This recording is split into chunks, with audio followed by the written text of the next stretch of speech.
धनी आदमी उस औरत के साथ एक अंतरंग रात बिताने वाला था, लेकिन हत्यारे ने पहले ही एक स्नाइपर राइफल सेट कर दी थी। अरे बाप रे! अनपेक्षित रूप से गोलियों को महिला ने रोक दिया। यह उसके हत्यारे के करियर में पहली बार था कि वह विफल हो गया था। इसलिए पुलिस के आने से पहले उसने विभिन्न सीवरों में हथियार के हिस्सों को फेंकते हुए मोटरसाइकिल पर घटनास्थल से निकल गया। सुरक्षित स्थान पर जाने के बाद हत्यारे ने अपना हेलमेट और दस्ताने उतारे और उन्हें बेफिक्री से खाई में फेंक दिया। फिर वह स्टेशन के होटल में गया। अपने कपड़े, गन पाउडर अवशेष को हटाने के लिए उसके शरीर को सल्फर साबुन से सावधानीपूर्वक साफ किया। उसकी दाढ़ी भी साफ कर दी गई। उसने साफ कपड़े पहने, एक टोपी लगाई और वह एक हानिरहित बाहरी शहर के पर्यटक की तरह दिखाई दिया। आखिरकार हत्यारे ने हवाई अड्डे तक टैक्सी ली। उसने चुपके से फिंगरप्रिंट को खत्म कर दिया अपनी आत्मरक्षा पिस्तौल पर और उसे कचरे के डिब्बे में फेंक दिया। हालांकि जैसे ही वह सुरक्षा जांच चौकी पर पहुंचा, उसने पुलिस को एक सूंघने वाले कुत्ते के साथ इंतजार करते हुए देखा। डीलर घबरा गया और जल्दी से बाथरूम में गया। अपने आप को फिर से अच्छी तरह से साफ किया। सौभाग्य से उसने सुरक्षा जांच को आसानी से पार किया, अपना बोर्डिंग पास प्राप्त किया और आखिरकार विमान में सवार हो गया। कितना कूल था वह! हालांकि जब वह घर वापस चला गया, मुसीबत फिर भी उसे ढूंढ लिया। प्रवेश द्वार पर पाए गए पद चिन्हों से पता चलता है कि किसी ने वहां रहा था। हत्यारे ने जल्दी से अपनी पिस्तौल निकाली, फिर यार्ड में कलाबाजी लगाई। एक सावधानी पूर्वक खोज के बाद उसे जमीन पर खून की बड़ी मात्रा मिली और बाथरूम भयानक था। नफरत से एक भयानक लड़ाई हुई थी। उसकी प्रेमिका, जिसे उसे स्वागत करना चाहिए था, अब गायब थी। उसने जल्दी से अपनी प्रेमिका के छोटे भाई को फोन किया। दुर्भाग्य से आपातकालीन उपचार के बाद प्रेमिका जीवित बच गई थी। छोटे भाई ने उसे बताया वहां एक आदमी और एक महिला थे जो विला में घुसे और अपना काम खत्म करके एक हरी टैक्सी में भाग गए। प्रेमिका ने भी जिक्र किया कि ये हत्यारे विशेष रूप से हत्यारे को निशाना बना रहे थे। उसने घर पर हुई घटना को उसकी हाल की मिशन विफलता से जोड़ा। घुसपैठियों की पहचान उजागर करने के लिए हत्यारे ने दफन किए हुए हथियारों को निकाला। वह टैक्सी कंपनी के पास गया, अपनी बंदूक के साथ ऑफिस में घुस गया।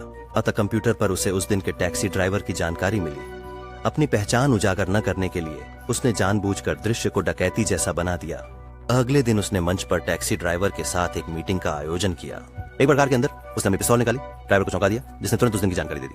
पीठ पर थपकी, पीठ पर थपकी, पीठ पर थपकी। जाहिर है उसने एक निजी हवाई अड्डे से एक आदमी और एक महिला को उठाया था और उन्हें विला तक ले गए। हत्यारे ने तुरंत उन्हें पहचान लिया। वे संगठन में काले और सफेद छाया के रूप में कुख्यात जोड़ी के रूप में जाने जाते थे और उन्हें अच्छी तरह से पता था कि इसके पीछे कौन था। हत्यारे ने टैक्सी चालक से उन्हें एक सुनसान जगह पर ले जाने को कहा, जो कि एक अंडाकार के नीचे थी। पास होने पर ड्राइवर को लगा कि वह सुरक्षित है, लेकिन हत्यारे ने उसे आश्चर्यचकित करते हुए सिर में गोली मार दी। कार पर से कोई भी फिंगरप्रिंट मिटाने के बाद हत्यारे ने सजगता से दृश्य छोड़ दिया। इसके बाद उसने दूसरे विमान पर सवार होकर न्यू ऑर्लियंस के लिए अपने बदले की यात्रा शुरू की। न्यू ऑर्लियंस में हत्यारे ने पहले एक ट्रक किराए पर लिया, खुद को जमादार के रूप में छिपाया और निशाना बनाई गई इमारत के बाहर इंतजार किया। एक डिलीवरी ट्रक सुविधाजनक रूप से रुका और मौका देखकर हत्यारे ने एक कचरा डिब्बा उठाया। डिलीवरी व्यक्ति के पीछे घुल मिल गए, बिना किसी परेशानी के कार्यालय भवन में घुस गए। उसने निर्धारित मंजिल पर पहुंचकर अपने औजार निकाले और महिला सचिव को चौंकाते हुए अंदर घुस गया। वकील के दफ्तर में प्रवेश करते ही हॉजेस सिर्फ एक वकील ही नहीं बल्कि वास्तव में वह पूरी हत्यारा संगठन का संचालन कर रहा था। उसे उम्मीद नहीं थी कि हत्यारा उसके दरवाजे पर आ धमकेगा। हत्यारे ने बिना समय गंवाए सचिव को निर्देशित किया हॉजेस को एक कुर्सी से बांधने और खुद को सिंक से। हालांकि हॉजेस ने हत्यारे से बेपरवाह कार्रवाई न करने का आग्रह किया। उसे पता था कि ग्राहक कभी नहीं चाहेंगे कि एक विफल हत्यारा खुला घूमे मुफ्त। बिना किसी हिचक के हत्यारे ने हॉजेस का कंप्यूटर नष्ट कर दिया। ग्राहकों और विभिन्न हत्यारों पर व्यापक जानकारी वाला फोन। हॉजेस की धमकियों के बावजूद हत्यारे ने स्थिति की गंभीरता को समझा और अचल रहा। उस आदमी ने वकील के सीने में सीधे 3 कीलें ठोक दी, जबकि यह हॉजेस को तुरंत नहीं मारेगा। ये उसे धीमी पीड़ादायक घुटन के लिए विषय बनाता। हत्यारे ने एक मामले में अपना फोन निकाला कि अगर हॉजेस ने अपने ग्राहकों के पते और काले और सफेद छायाओं को प्रकट किया तो वह 911 पर कॉल कर सकता है मदद के लिए। लेकिन हॉजेस ने बोलने से इनकार कर दिया। जल्दबाजी में हत्यारे ने एक पहले से तैयार कूड़ेदान को ऑफिस में धकेल दिया।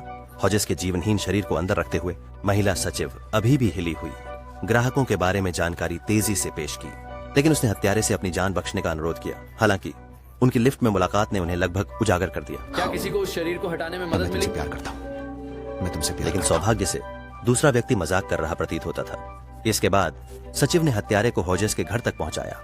पता चला कि हॉजेस के पास सभी लेन देन के कागजी बैकअप रखने की आदत थी, जिससे एक मौका मिला हत्यारे के लिए अपने आप से संबंधित आदेशों की खोज करने के बाद उसने सचिव को मार डाला। दोनों शवों के प्रति उदासीन, नदी में एक हिस्सा और पुल के नीचे एक हिस्सा दफन। इसके बाद वह फ्लोरिडा गया ताकि काले और सफेद परछाई के पुरुष आधे को खोज सके, वही जिसने हत्यारे की प्रेमिका को मारने की कोशिश की थी। एक दिन की निगरानी के बाद उसने अंततः उस आदमी को अकेले घर लौटते हुए पकड़ लिया।